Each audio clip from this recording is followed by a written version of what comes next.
नमस्कार. श्रावणी रेसिपी मराठीमध्ये मी तुमचं सर्वांचं मनापासून स्वागत करते. तर आज मी तिखट शेंगाची रेसिपी बनवून दाखवणार आहे. तर तेही घरच्या साहित्यात. चला तर मग रेसिपीला सुरुवात करूयात. यासाठी लागणारं साहित्य मी डिस्क्रिप्शन बॉक्समध्ये सुद्धा दिलेलं आहे आणि व्हिडिओ बनवत असताना सुद्धा मी तुम्हाला सांगणार आहे.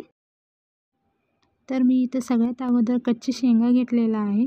तर 1 प्लेट शेंगा इथं मी वापरणार आहे. तिखट शेंगा बनवण्यासाठी लागणारं साहित्य बघूया. मी इथं 1 वाटी तेल घेतलेलं आहे. त्यानंतर मीठ. त्यानंतर इथे मी लाल मिरची पावडर वापरलेला आहे. तुम्ही घरचे सुद्धा तिखट वापरू शकता. त्यानंतर 1 वाटी पिठी साखर. तर मी इथं सगळ्यात अगोदर गॅसवर कढई तापत ठेवते. तर मी इथं गॅसवर कढई तापत ठेवलेलं आहे. 2 मिनिटानंतर मग मी त्यानंतर 1 वाटी तेल मी यामध्ये टाकून घेते. तेल छान आपल्याला गरम होऊ द्यायचं आहे.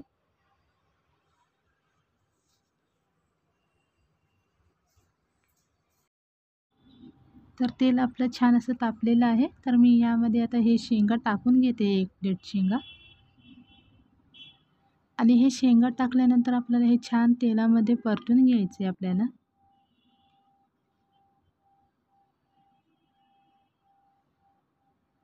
आणि हे शेंगा भाजत असताना गॅस नेहमी मंद आचेवर ठेवूनच आपल्याला हे शेंगा छान असं तेलामध्ये परतून घ्यायचे.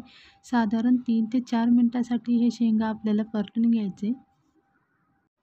जेव्हा आपण तेलामध्ये शेंगा भाजतो तेव्हा शेंगा भाजायला जास्त वेळ लागत नाही. तर 3 ते 4 मिनिटात हे शेंगा अगदी सहजपणे भाजून निघतात. त्यामुळे आपण गॅस मंद आचेवर छान असे आपण हे शेंगा छान कुरकुरीत असं भाजून घ्यायचे.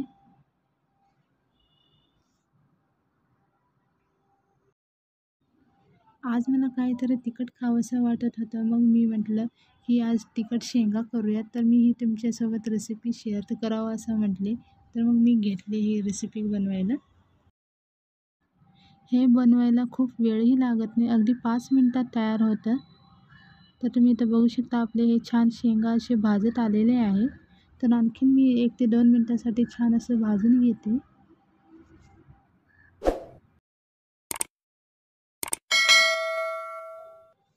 तर हे आपले शेंगा छान व्यवस्थित भाजून झालेले आहेत. तर तुम्ही इथं बघू शकता. आणि हे अजिबात करपलेले सुद्धा नाही आहेत. तर मी हे आता एका प्लेटमध्ये काढून घेते. तर मी गॅस बंद करते आणि हे एका प्लेटमध्ये काढून घेते आणि तुम्हाला दाखवते की हे शेंगा कसे झालेले आहेत. तर हे बघा आपले हे शेंगा छान असं व्यवस्थित तळून झालेलं आहे. तर सगळ्यात अगोदर मी हे एका प्लेटमध्ये काढून घेते सगळे शेंगा.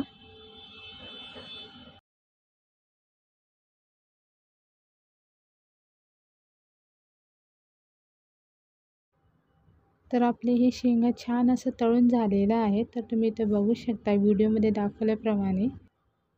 आता हे गरम शेंगा मी छोट्याशा पातेल्यामध्ये टाकून घेते सगळ्यात अगोदर.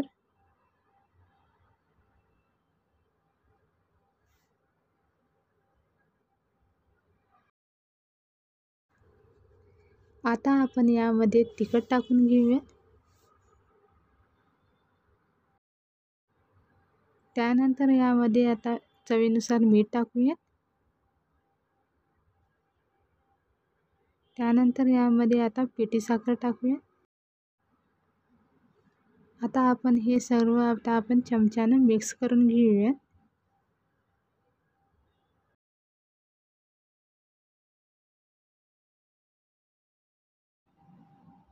जेव्हा तुमचे शेंगा गरम असतील तेव्हाच हे लगेच करून घ्यायचे. तर मी सगळ्यात अगोदर चमच्याने सुद्धा मिक्स करून घेते किंवा तुम्ही त्यावर प्लेट ठेवून सुद्धा तुम्ही ह्या पद्धतीनं मिक्स करून घेऊ शकता. ह्या पद्धतीने सुद्धा शेंगा छान व्यवस्थित मिक्स होते. छान असं तिखटपणा असे शेंगा आपले हे छान तयार होतात ह्या पद्धतीनं बनवल्यावर. तर तुम्ही इथं बघू शकता की आपले हे तिखट शेंगा तयार झालेला आहे आणि ह्यामध्ये आपण पिठी साखरसुद्धा टाकलेला आहे. त्यामुळं तिखट गोडवा असं चव जाणवतो आपल्याला. तुम्ही खाऊन बघा. बघा आपली ही रेसिपी तयार झालेली आहे. अगदी कमी साहित्यात आणि एकदम थोड्या वेळात ही रेसिपी तयार होते. तर तुम्ही ही रेसिपी घरी नक्की ट्राय करा आणि मला कमेंट्समध्ये कळवा की ही रेसिपी तुमच्या घरी कशी झालेली आहे हे मला कमेंट्समध्ये नक्की सांगा.